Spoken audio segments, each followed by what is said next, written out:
The villa door was already open. That was the first sign something was wrong. I hadn't even stepped out of the cab when I heard the music. Too loud for this early in the afternoon. Too lively for what was supposed to be a quiet family retreat. My sandals crunched against the gravel path as I dragged my suitcase toward the entrance, pulse steady but eyes narrowing. The Amalfi breeze carried laughter, meat smoke, and something else. Something sharper. I recognized the scent too well. Entitlement. I'm Elise. 32. I built my first SaaS company before I hit 27. 2 years ago, I sold it. Early retirement wasn't the goal. I launched something leaner, meaner, and fully mine. I didn't throw parties. I didn't flash watches. I didn't need to. My peace was private. This villa?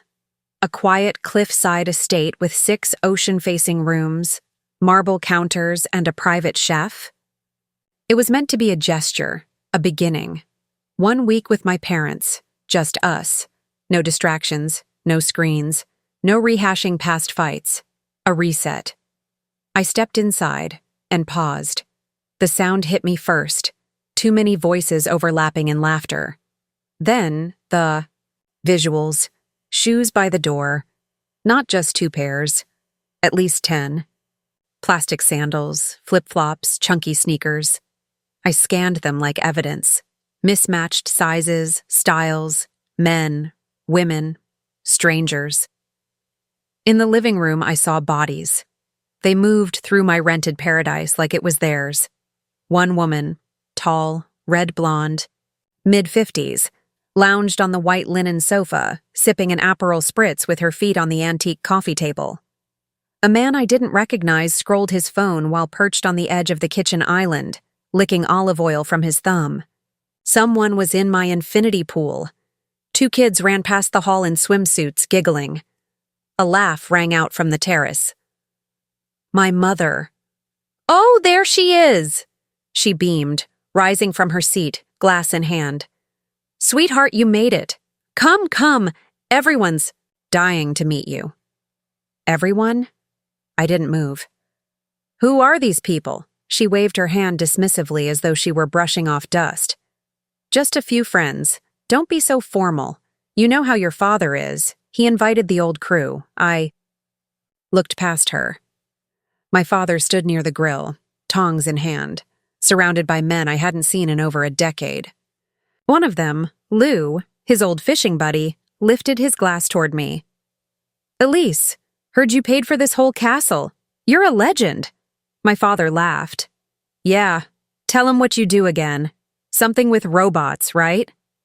"Software," I replied flatly. "Right," he grinned, turning to his friend. "She presses buttons and money comes out. Wild world, huh?" Laughter. All of them. At me. I should have left. I should have turned around, called a driver, and gone straight back to Naples. But something inside me stilled. Ice cold, bone deep. Smiled. "I'll take my room," I said quietly. My mother blinked. "Of course. I put you upstairs. Hope that's okay. Carol took the master. She's got that back problem, you know." Carol. Bridge Club. Carol. I hadn't seen her in 10 years, but I remembered her passive digs, her way of talking over me at family parties like I was the help. My mother had given her my suite. The suite with the private balcony. The suite I had reserved under my name. "Upstairs is fine," I replied.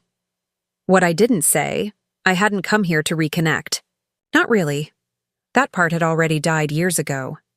I came to confirm what I suspected, that they'd never change, that even when handed generosity, they'd stretch it, exploit it, break it.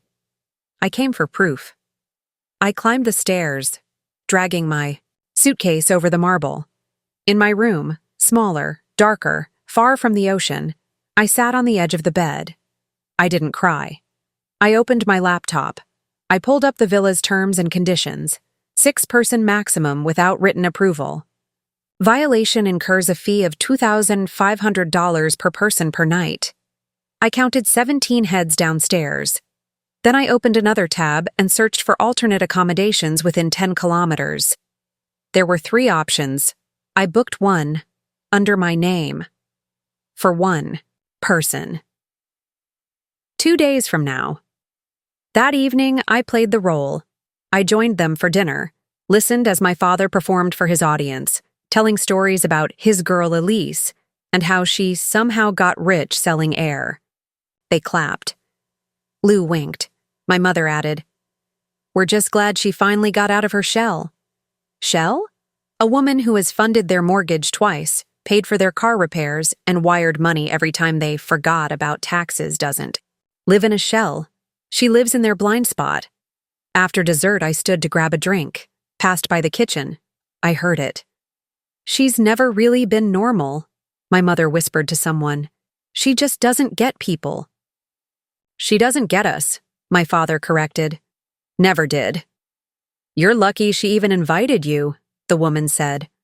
"She didn't invite them," he chuckled. "She just booked the house. We filled in the gaps." That was the moment. Not the laughter, not the invasion. That sentence. We filled in the gaps. I returned to the table, lifted my glass. "To family," I said. "May they always teach us who not to be." No one knew what to say. I slept well that night. Not because I was calm, but because I had made a decision. A final, irreversible one.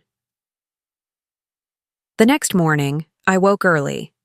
I called the villa concierge, confirmed the invoice, requested it be sent directly to me and the guests on site. I asked if they could forward a translated version in Italian as, well, one of them pretends not to speak English when money's involved. After the call, I stood by the window and watched them swim. Lou laughed too loud. Carol waved at me. I waved back. My mother brought me a croissant. "I hope you're not upset," she said softly. "We just thought it would be more lively." "It is," I agreed. "Very lively." She sat beside me. "I know we've made mistakes," she added. "But this could be a turning point for us." She meant it. Or, at least thought she did. It was her version of peace. But even her peace came with a guest list. I nodded. "Let's enjoy the time we have." That evening, while they toasted to old memories, the updated invoice hit their inboxes. Hunt $500. The concierge had itemized everything. One line stood out. Unauthorized occupancy fee. 11 guests over capacity. X3 nights. My mother read it first. She dropped her wine glass. My father demanded answers. "I didn't approve this," he barked. I stood from my chair. Calm. Quiet. "You didn't approve the guests either," I said. But here we are. For the first time in my life, they were speechless.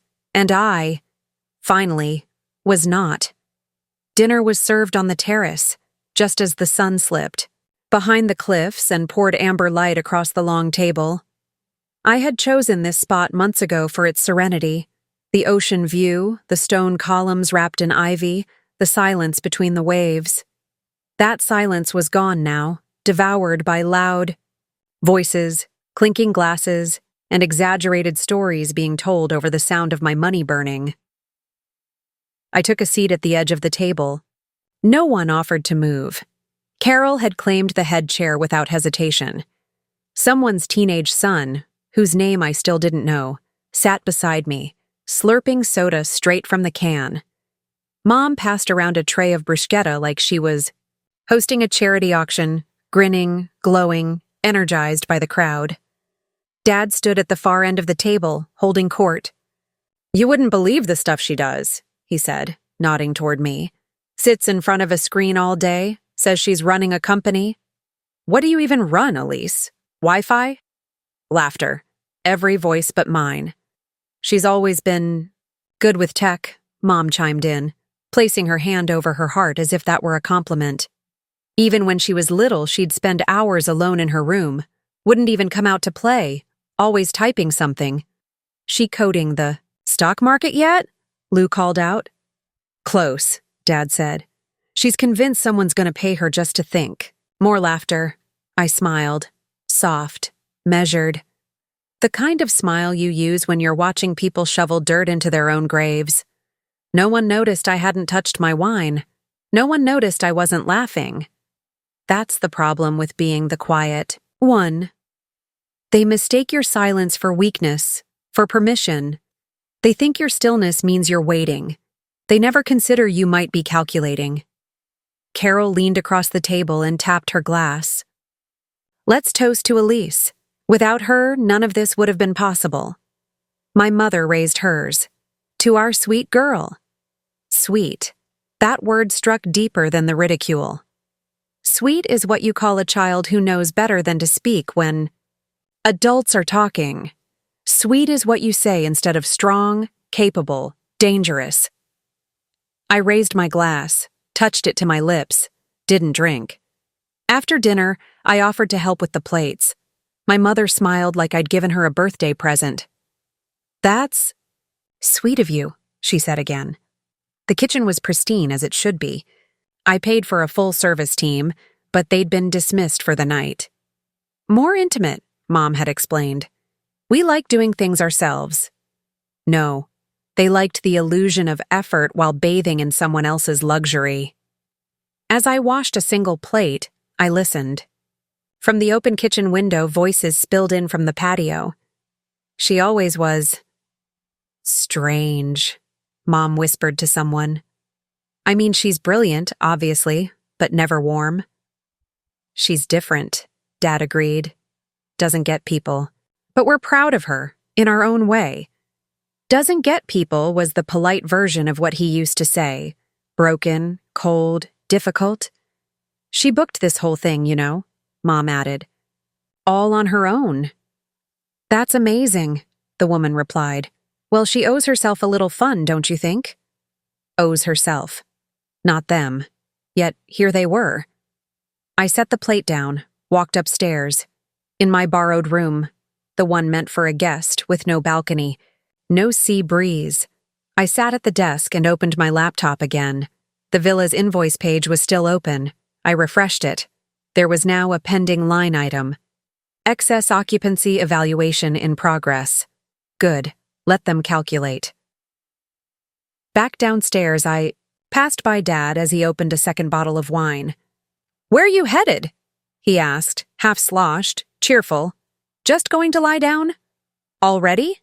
It's only 10. I didn't reply. Lou grabbed my arm before I could move past. Hey, kid, he said. Your dad told me you bought this place outright. That true? I stared at him. It's a rental, I said, for 7 days. Still, he grinned. Big money. You're killing it. I held his gaze. You guys should enjoy it. While it lasts, he laughed. What's that mean? I kept walking. In my room, I took off my shoes, lay on the bed, stared at the ceiling and thought about every single time I had played small so they could feel big. Every check I'd written, every visit I'd shortened, every insult I'd swallowed. I thought about the way they weaponized normal like it was a virtue. Then I remembered something. An email from 6 months ago. My mother had asked for the villa brochure, not the invoice, not the booking page. Just the glossy images. She said she liked the way the stone terrace looked, the bougainvillea in bloom. I had thought nothing of it. Forwarded it casually. Didn't ask why. Now I knew. That wasn't curiosity. It was recon. She had sent it to her. Friends. An invitation dressed as small talk. I pulled up my archived mail, found the chain. There it was. Mom forwarding the link to Carol H. Subject line, maybe a summer escape? 2 months before I booked it. The plan was never mine. They'd laid the groundwork before I ever hit confirm. That changed everything. This wasn't spontaneity. It was a takeover, and they'd dressed it up like family bonding. I closed the laptop, smiled into the dark. The plate I washed? I'd used that time to test the water flow. The concierge had mentioned that any plumbing issue above a certain threshold required a service inspection, which meant someone from the staff would enter the villa the next morning, take note of the guests, and file it into the invoice. I hadn't done them a favor. I'd staged a count. Back downstairs, I heard music again. Dad singing off-key, the others joining in. Lou shouting the wrong lyrics. Let them laugh. Let them stay another night. Tomorrow, the bill would land. And when it did, it wouldn't be a surprise. It would be a mirror. And for once, they'd be forced to look. The next morning began in silence. The kind that isn't peaceful, but suspended, like the quiet between two final chess moves. I rose before the sun and stood barefoot on the cold tile of the guest bathroom. The villa's pipes groaned, faintly as I turned on the tap, then off again. Good. I needed it to be just loud enough. A technician would notice. Downstairs, the first guest stirred around 8:00 a.m. A man I didn't know shuffled into the kitchen in a robe that wasn't his, made a cup of coffee from my stocked espresso bar, and yawned like he owned the morning. He didn't acknowledge me when I passed by. He was part of the house now, one more body nested into my parents' fantasy of entitlement. They had colonized this space. And like all colonizers, they mistook generosity for surrender. At 9:14 a.m., I got the email. Subject, updated invoice, Villa Amalfi, booking ref, 6147X. Didn't open it right away. I waited until I'd poured myself a coffee and stepped out onto the upper balcony where the sea met the sky like a line drawn in code. Perfect, logical, impossible to cross without knowing the pattern. Then I opened the message. Total, $91,500. Breakdown, $12,000 base rental. $4,800 private chef package. $2,200 transportation concierge. $72,500 occupancy violation. 11 unauthorized guests over maximum. 3 nights. Penalty assessed. I stared at the number for exactly 7 seconds, then forwarded the invoice, first to my father, then to my mother. Then, by blind copy, to every guest whose name I'd collected over dinner. One of the women, Susan, had left her phone face up the night before. I'd taken a photo of her screen, her group chat open, listing every guest in a thread titled, Villa Dream Crew. They weren't invited, they had coordinated, so I coordinated too. At 9:18 a.m., Mom's phone pinged. I heard her from the kitchen. What's this? Dad muttered. Then louder. 91,000? Is this some kind of joke? I stepped inside, calm, coffee in hand. No joke, I said. He stared at me, the paper invoice already printed by the concierge clenched in his fist like a threat. You sent this to everyone? They deserve to know what the week costs. This is extortion. It's a transaction. Mom's voice trembled. But this isn't what we agreed on. We didn't agree on anything, I replied. You made assumptions. I made reservations. She turned to Dad like he might fix it. He didn't. He stormed toward the terrace, already dialing the number at the bottom of the page. They won't enforce this, he said. They'll waive it. We're family. I didn't respond. From the hallway, I heard the conversation play out. The villa manager was firm. She explained the terms had been signed digitally and reconfirmed the day before. She added that the plumbing technician had logged 17 bodies on the premises. Her voice, clipped and polite, made it clear. This wasn't personal. It was policy. Dad re-entered the villa flushed and speechless. Mom's voice cracked. You can't actually expect them to pay this. Some of these people can't even afford their plane tickets. Then maybe they shouldn't have come, I said. Or maybe you shouldn't have lied. She recoiled. We didn't lie. You forwarded the brochure to Carol 2 months ago, I said. I checked. You invited your friends before. I even booked the villa. Her face went blank, then pale. She opened her mouth, closed it again. You planned this, I continued. You used my trip as bait. You pretended it was about healing, but it was never about me. That was when Lou stood up. Okay, maybe we got carried away, he said. But come on, you're loaded. What's the big deal? I turned to him. The big deal is I didn't invite you. He scoffed. You want us to leave? I don't need anything from you, I said. But the villa does. Payments due in 48 hours. They'll charge my card by default, unless someone else steps up. You can afford it, Dad snapped. Don't be petty. I looked at him, really looked. For the first time, I didn't see my father. I saw a man who had learned to mistake my silence for consent, who had built a life on the scaffolding of my restraint, who had told himself for years that he was still the one in control because I'd never raised my voice. I didn't raise it now either. Instead, I opened my phone and tapped into my banking app. Effective immediately, I said. I'm reversing the secondary authorization on your accounts.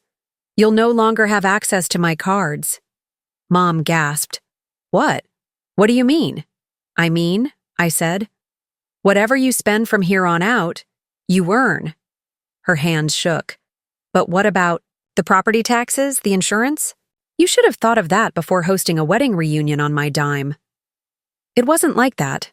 I held up a hand. You once told me I needed to learn how the real world works. Now you will. Dad's eyes narrowed. You're trying to embarrass us. No, I said quietly. I'm trying to separate from you. A pause. The silence wasn't heavy. It was surgical. They knew they'd gone too far, but they didn't know how far I was willing to go. Let's just talk, Mom said suddenly. Sit down with us. No audience. Just us three. Like it was supposed to be? I asked. She nodded. Yes, I watched her, then reached for my coffee. Tomorrow, I said. After checkout. Checkout? Dad echoed. I met his eyes. I rebooked the villa, I said. The rest of the week is mine alone. His mouth opened. But no sound came. And that was the quiet I'd paid for. Finally. They didn't understand right away. That was the part I hadn't accounted for. Not the rage or the guilt or the blame, but the sheer slowness of it, like watching water boil from across the room. The moment should have been instant. Invoice received, reality crashing down, chaos. But instead, it dripped. Drip, drip. A pause, then questions, then denial, then eventually, something like panic. By noon, the energy in the villa had shifted entirely. I didn't need to say anything. I just watched. Mom had stopped flitting between guests with wine glasses and cheerful little one-liners. She now stood rooted in the kitchen, her phone clutched in both hands, scrolling through the invoice, back and forth, as if it might change if she read it hard enough. Dad had turned from the entertainer into the general of a sinking ship, pacing the patio, taking furious calls with his back to the guests. His voice climbed steadily, then dropped, then climbed again. But it was Lou who broke first. He cornered me near the bar as I was reaching for a bottle of water. Hey, he said, voice too low to match the grin on his face. Just want to clarify. You're not actually expecting everyone here to chip in, are you? I didn't look up. I forwarded the invoice to everyone listed in the villa logbook. You were on it? Right, but come on. He gave a small laugh. We're not exactly in the same tax bracket. I capped the bottle. Then maybe you shouldn't be vacationing like we are. He laughed again, thinner now. I'm just saying, we thought this was covered. It was, I said, locking eyes with him. For 3 people. Lou's grin faltered. Your dad said, I know what he said. I stepped past him. And now you know it wasn't true. In the living room, Carol was whispering furiously to Susan. I caught the words chargeback and small claims. Someone else was on a tablet, pulling up flights. Another man, Steve, I think, was already packing near the foyer, shoving folded shirts into his luggage like he couldn't believe he'd have to wear them again so soon. Every few minutes, a guest would quietly approach my mother and ask if this was a mistake. Each time she gave the same broken smile and said, "We're working on it." They weren't. At 1:43 p.m., I received a call from the front desk. A local property agent had arrived, discreetly, professionally, to walk me through my rebooking for the remaining days. I'd requested this appointment before I even landed in Italy. Back when I first had the suspicion that this family trip might not go as planned. The invoice hadn't been a reaction. It had been one card in a sequence. A man in a dark linen suit and tortoiseshell sunglasses met me by the terrace. He addressed me by name, handed me a folder, and spoke in low, courteous tones about occupancy limits, noise complaints from neighboring properties, and liability disclaimers. My father passed by during the conversation, pausing just long enough to hear the words termination clause. "Wait, what's going on now?" he snapped. The agent nodded politely to him, then turned back to me. "Ms. Ward, I'll have the transition paperwork ready by morning. Noon checkout is standard. Do you need assistance clearing the space?" My father's face reddened. "You're kicking us out?" The man didn't answer him. I did. "No," I said. "I am." He stared at me open-mouthed. "You're evicting your own family?" "I'm reclaiming my reservation," I corrected. "You rebooked this whole place?" "For myself," I said. "You're not serious." I looked at the agent. "I'd like the concierge to coordinate luggage removal starting at 10 a.m. My father stepped forward but stopped short. I saw the calculation happen behind his eyes, his instinct to explode colliding with the presence of a legal intermediary. His fists clenched, but no words came. Inside, the guests were watching now. Some openly, some over shoulders. The wine, glasses had stopped clinking. The laughter had dried up. It wasn't a party anymore. It was a power vacuum, and no one, not Lou, not Carol, not my father, knew how to fill it without me. My mother finally approached me later that afternoon. She waited until the guests had scattered to their rooms, whispering and waiting. She looked tired, like someone aging faster in real time. "Elise," she said softly, like she was starting a bedtime story. I sat on the patio with a notebook open, sketching a new UI idea. I didn't look up. "I just want to talk," she continued. "So talk." Her voice cracked. "This wasn't supposed to happen." "What was supposed to happen?" I asked. "You lie about who's coming, fill the house with freeloaders, mock me to their faces, and then—" "What? I pay for it and smile for pictures?" "No," she faltered. "We thought you'd be okay with it. You always have been." There it was. The thing they always said. You always have been. Not you agreed to it, not you approved it, but you've tolerated it before, so it must be okay again. "We didn't mean any harm," she added. "You never do," I said. "But the damage is always real. We just thought it would be fun, that it would be lively," I offered. She nodded, hopeful. "Then why is everyone so quiet now?" She opened her mouth. Closed it. I closed the notebook gently and stood. "I won't stop you from leaving with dignity," I said. "But I'm not leaving. Not again. Not for people who only look at me when they need something." "What about your father?" she asked. He's just under pressure, Elise. He's been dealing with—" "He's not under pressure," I said. "He's under the illusion that he still gets to set the rules, and that ends tomorrow." Her eyes welled, but I felt nothing. No flicker of guilt, no rush of triumph, just stillness. As I walked away, I heard her whisper behind me, as if to herself, "I didn't think you had this in you." And maybe she meant it as fear, but to me, it sounded like clarity. They left one by one, not with dignity, but with the kind of defeated silence that follows a public unmasking. No one slammed a door. No one made a speech. Just quiet murmurs. Half-zipped bags, glances toward the floor. The party atmosphere had evaporated, and in its place, a kind of shame that clung to the air like humidity. Carol was the first to go. She didn't look at me when she passed. She kept her sunglasses on, though the sky had turned cloudy. Her suitcase wheels bumped unevenly over the stone path. Next came the couple from Minnesota, friends of my father's from some conference years ago. They apologized to my mother in hushed tones before disappearing into a waiting shuttle van. The villa concierge had organized quiet exits per my request. I didn't want a scene. I wanted an end. By sunset, the only people left were my parents, Lou, and a man named Rick I had never spoken to.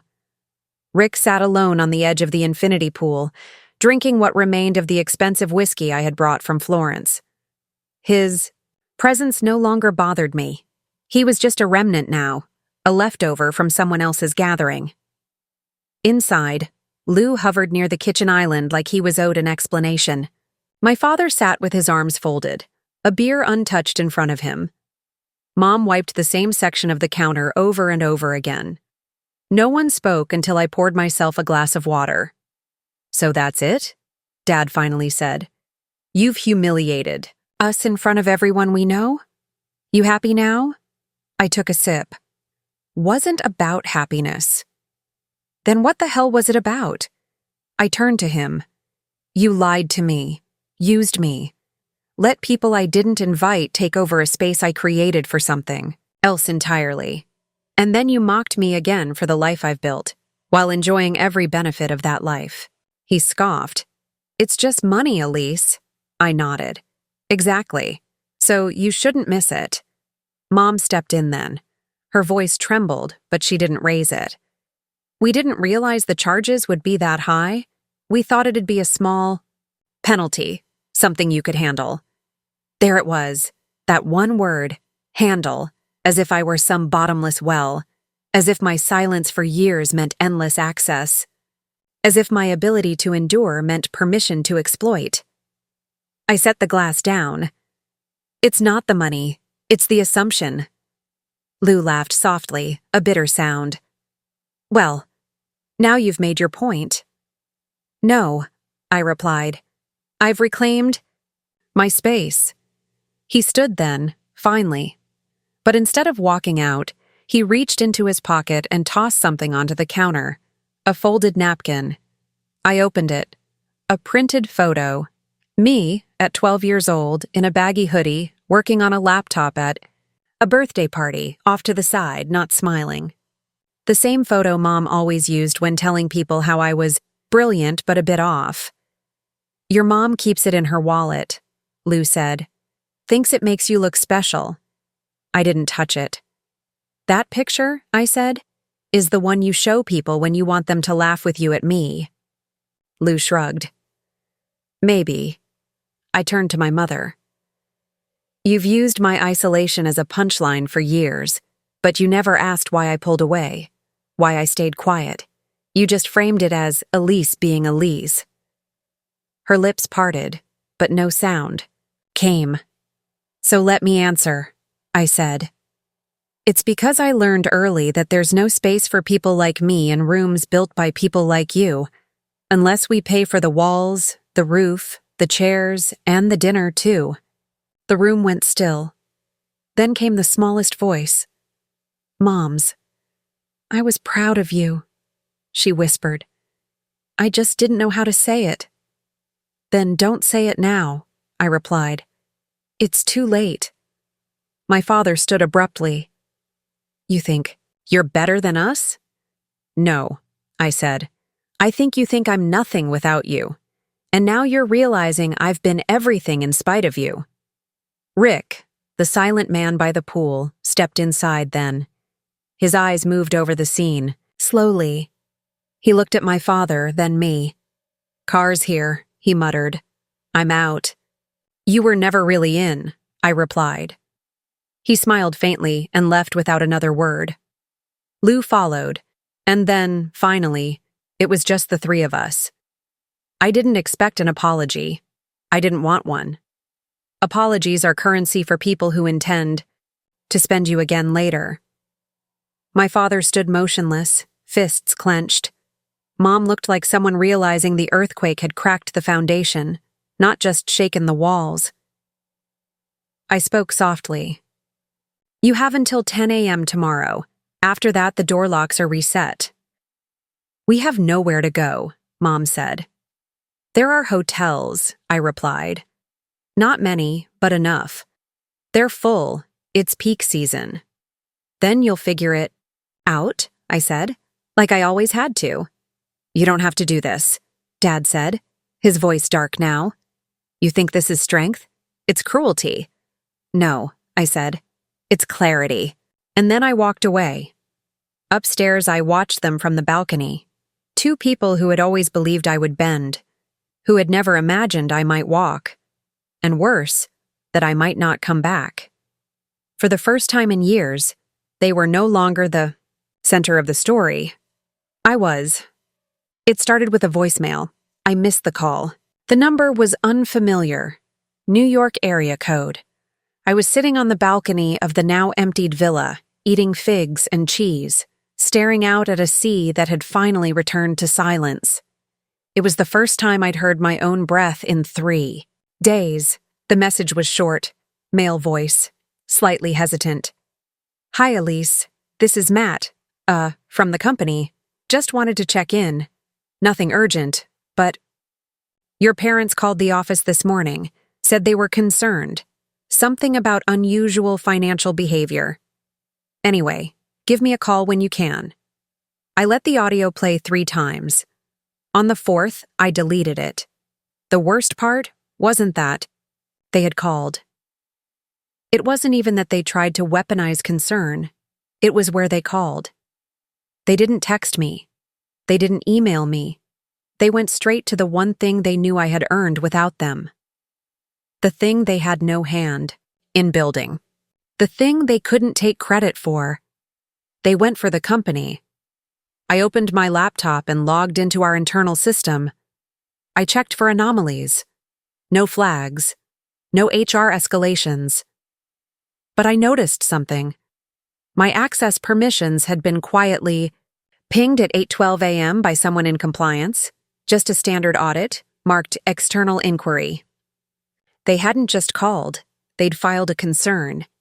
And the phrasing, irrational travel decisions, extravagant spending patterns, possible stress episode, was carefully curated, soft enough to sound like care, sharp enough to suggest instability. I closed the laptop and poured myself a drink. They weren't done punishing me for saying no. They'd moved the battlefield. That night, I didn't sleep. I watched the villa from the shadows, the way you study a crime scene after the sirens stop. Everything was still. Chairs tucked in, wine glasses collected, every trace of them scrubbed from the surfaces. But I knew better. Just because they had left didn't mean they were gone. At 6:34 a.m., I sent a single text. 2. Mom? Dad. You crossed a line. Do not ever call my workplace again. They responded faster than I expected. Mom. We were just worried. You've been acting out of character. Me. You were trying to sabotage my job because I stopped funding your lifestyle. Dad. No. One's trying to sabotage anything. But if you're going to act irrational, don't expect people not to notice. Me. This is the last time we speak. Then I blocked them. Phone. Email. WhatsApp. Every trace. I expected it to feel explosive. Violent, maybe. It didn't. It felt sterile, clean, like cauterizing a wound before it festers. 2 hours later, my co-founder called. I answered. Hey, Matt said carefully. I didn't mean to alarm you yesterday. I shut it down immediately. I know, I said. There was a pause. You... okay? I'm fine. He waited, sensing there was more. So I gave him what he needed. I had a family issue, I said. It's resolved. If it escalates again, let legal know. He exhaled. Good. We've got your back. Thanks. But what I didn't tell him, what I hadn't told anyone, was that this wasn't the first time they'd done it. When I'd gotten my first big round of funding 5 years ago, Dad had called my investor directly, pretending to verify a wire transfer, just to check if I had really earned that kind of money. When I'd started dating a man seriously, Mom sent him old photos of me from high school. Awkward ones, outdated ones, without asking. Just to show who you really are, she'd said. They had always inserted themselves into things I built, not out of pride, out of control. This wasn't new. It was just the final version.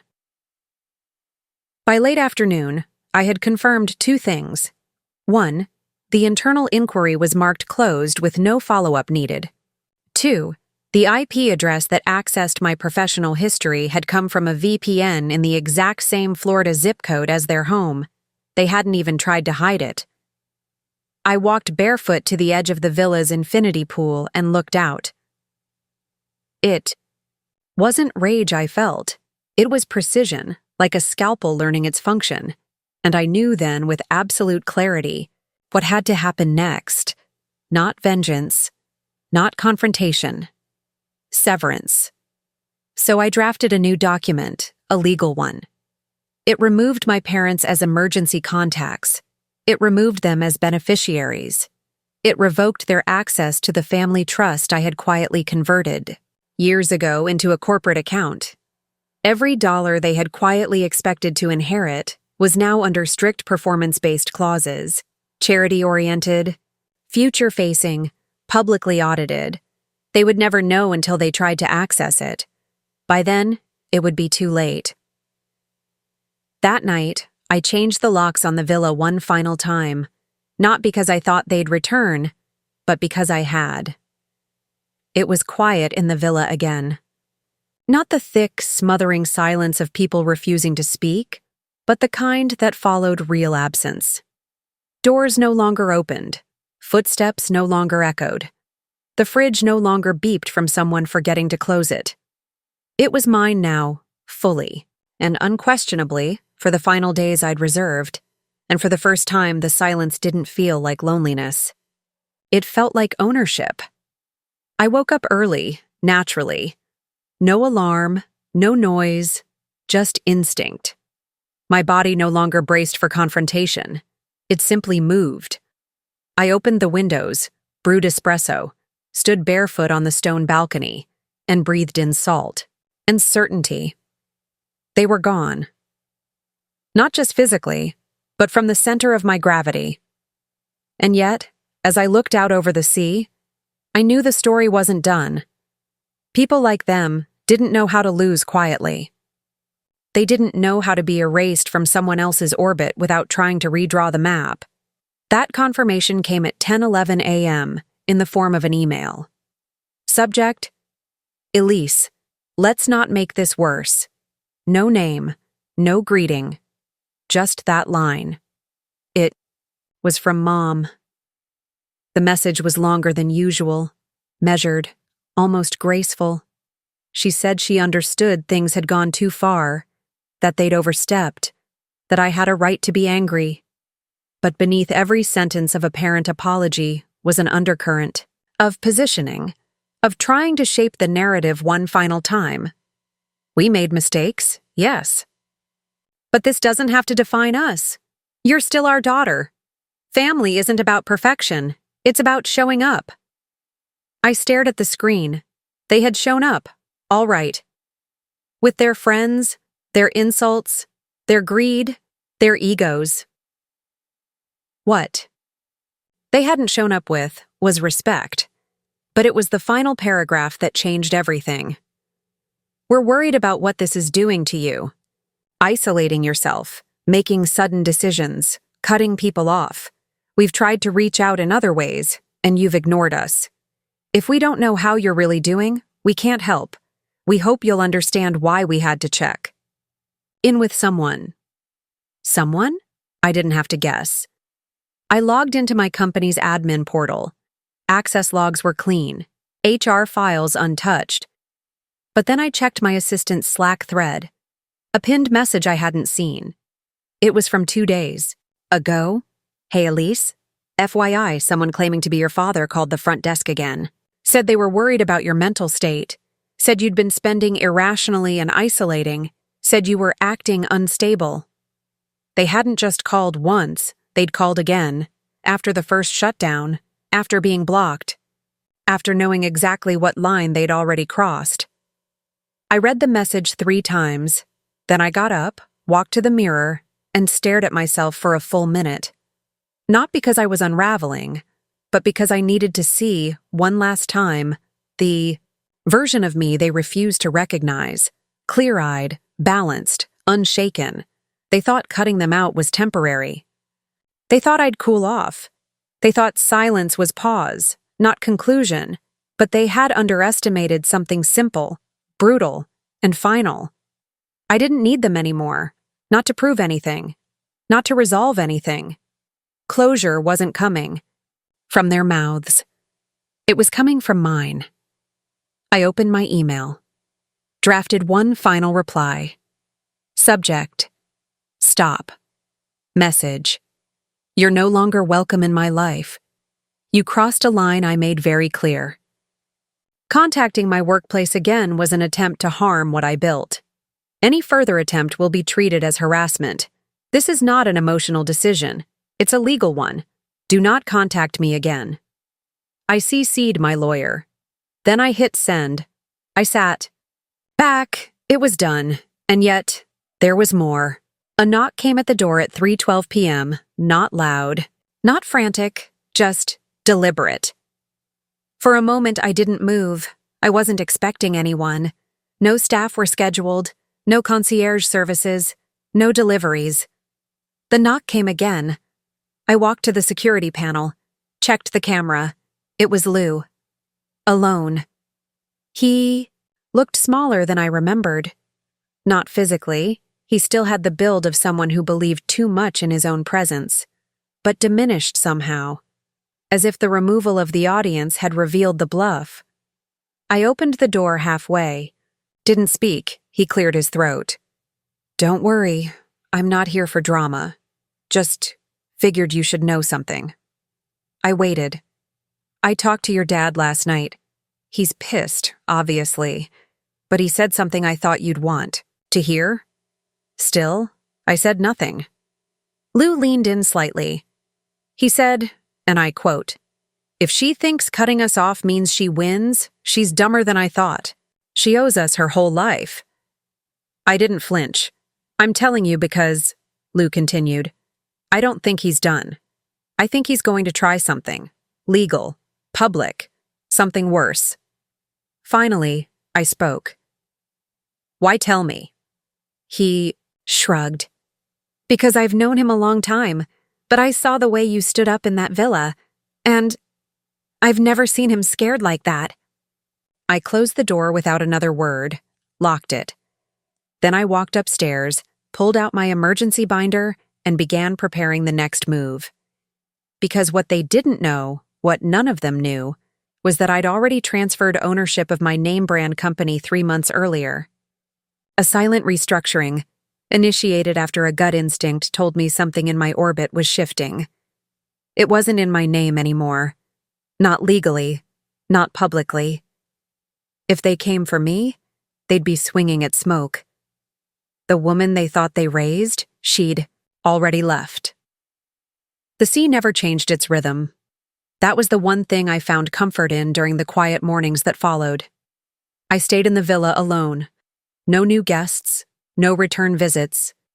Just space.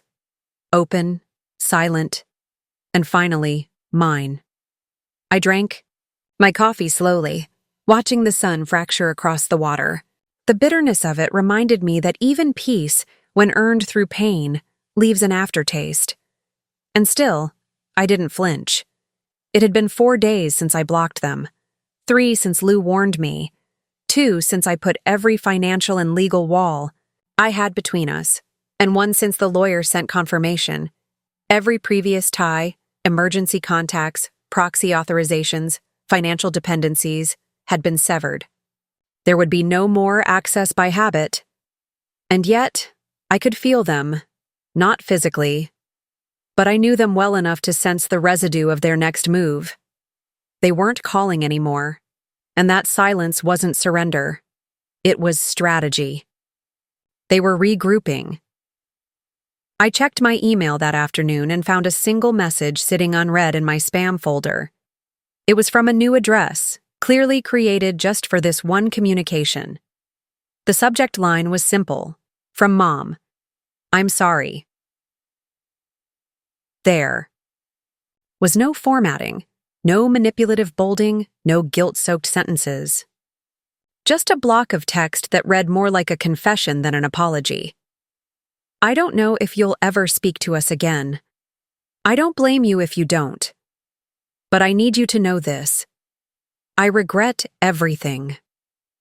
We were wrong. I was wrong. And I know this message is probably too late, but I've spent the last 3 nights not sleeping, going over every moment we thought was harmless but wasn't. We didn't respect your boundaries. We laughed when we should have listened. We took what you gave and never asked what it cost you. I don't expect forgiveness, but I do hope that if this is the end of us, you can at least remember that part of me finally saw it. I love you, even if I failed to show it in any way that mattered. Mom. I didn't respond. Not because it was a trick, not because it was hollow, but because it was, perhaps for the first time, true. And I didn't need it. Because I had already stopped needing them. The person I used to be. The daughter who tried to earn love through tolerance, who explained herself in ways they'd never understand, who held her tongue while they turned her silence into spectacle, was gone. I had mistaken survival for love, endurance for loyalty. And now, with that email open on my screen, I realized something I hadn't admitted even to myself. They had never known me. Not truly. They had known the version of me that served them best. The girl who paid, who smiled, who showed up on holidays with gifts and apologies no one asked for but everyone expected.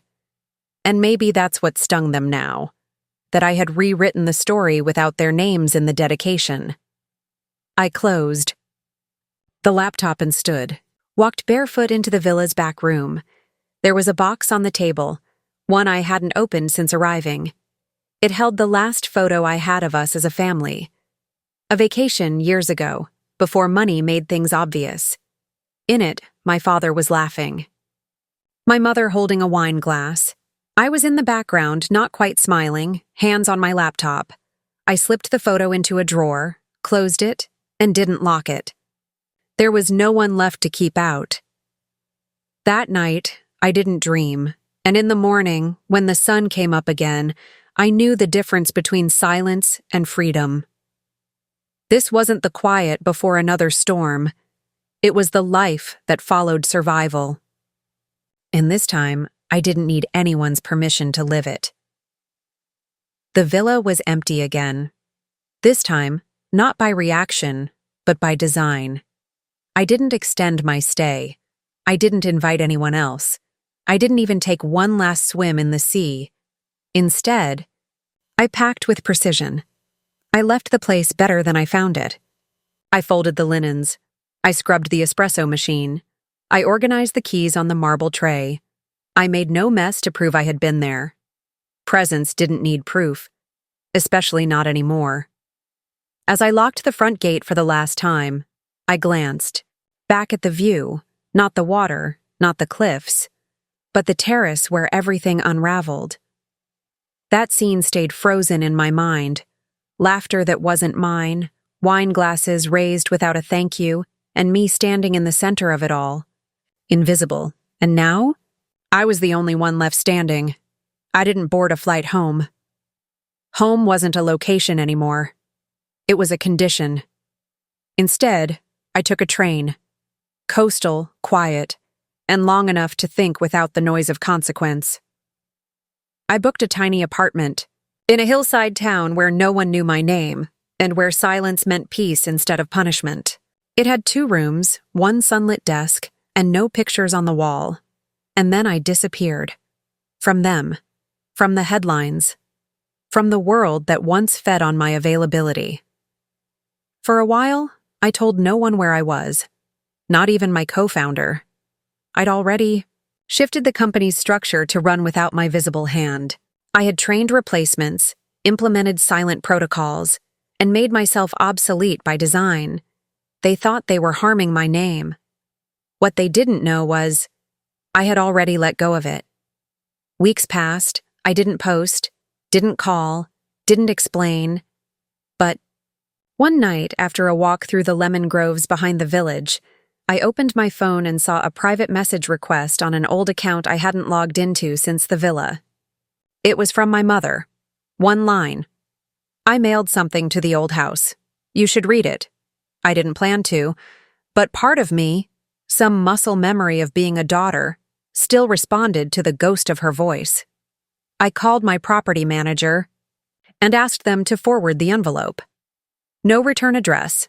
Just my full name in handwriting I hadn't seen in years. Inside wasn't another letter. It was a photocopy of a journal page. Mine. My childhood handwriting. Probably from age 11 it said, "One day I'm going to live somewhere with a view. I'll buy it myself. No one will tell me when to come inside." It had been torn out of one of the notebooks I'd left behind years ago in my parents' attic. There was nothing else in the envelope. No apology. No explanation.